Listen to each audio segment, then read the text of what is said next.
Principale, Madame la députée de Joliette. Par la confusion qu'elle entretient sur le mariage, la ministre de la Justice met carrément en danger le maintien des protections prévues au Code civil, acquises pourtant de longues luttes comme le patrimoine familial.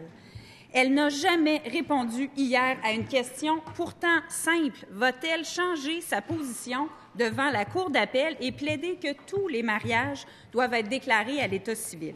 Alors aujourd'hui, on va essayer un autre chemin qui va peut-être enfin nous donner une réponse, mais surtout nous sortir de la confusion, alors qu'on croyait pourtant, après le désaveu du premier ministre, que la situation était claire. La ministre peut-elle nous dire si elle va plaider en cour d'appel l'existence d'union spirituelle dans notre droit, cette notion qu'elle a inventée la semaine dernière? Peut-elle nous dire si ça va être ça, sa position?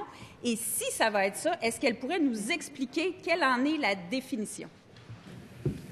Madame la ministre de la Justice. Monsieur le Président, je vais répéter et répéter, le droit est clair au Québec. Notre Code civil, il a été adopté ici, à l'unanimité, par l'ensemble des membres de l'Assemblée nationale. Notre Code civil encadre de façon très claire les droits et les obligations qui découlent du mariage. Notre Code civil encadre de façon très claire la façon dont est célébré un mariage au Québec et les obligations qui sont dévolues aux célébrants ou aux ministres du culte qui sont autorisés. Le droit est clair, Monsieur le Président, et soyez assurés que lors de nos représentations, nous ferons tout afin de dissiper toute confusion qui pourrait persister. Première complémentaire, Madame la députée de Joliette.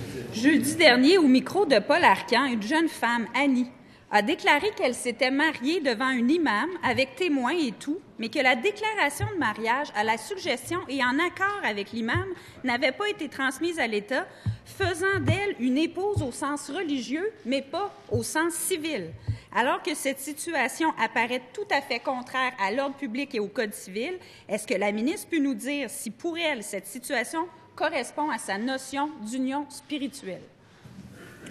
Madame la ministre de la Justice. Monsieur le Président, le droit est clair. Tout célébrant, tout ministre du culte autorisé à célébrer un mariage en vertu des dispositions du Code civil a l'obligation de transmettre la déclaration au directeur de l'État civil. En cas de défaut, il y a des mesures qui s'appliquent et qui permettent au directeur de l'État civil de revoir et de rectifier la situation. En cas de défaut, Monsieur le Président, il y a une protection également pour les époux ou les épouses qui seraient lésés par la question.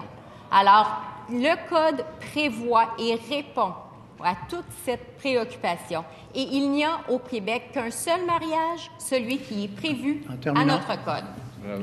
Deuxième complémentaire, Madame la députée de Joliette. Est-ce que la ministre peut nous dire clairement, pour une fois, si cette situation qui a été décrite au micro de Paul Arcan va contre l'ordre public et si donc elle va changer sa position devant la Cour d'appel et qu'elle va rejeter toute forme d'union religieuse, d'union spirituelle qui ne serait pas en même temps un mariage civil? C'est clair, la question est simple. Est-ce que cette notion d'union spirituelle, elle va la plaider, oui ou non, devant la Cour d'appel ou est-ce qu'elle va maintenir les protections du Code civil?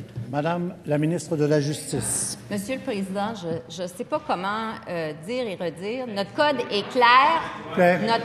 Le Code civil est clair.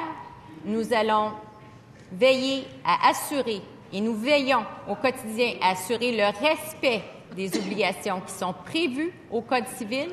Il n'y a qu'une forme de mariage au Québec, c'est le mariage tel que le reconnaît notre Code civil. Tout le reste ne constitue pas un mariage au sens du droit québécois.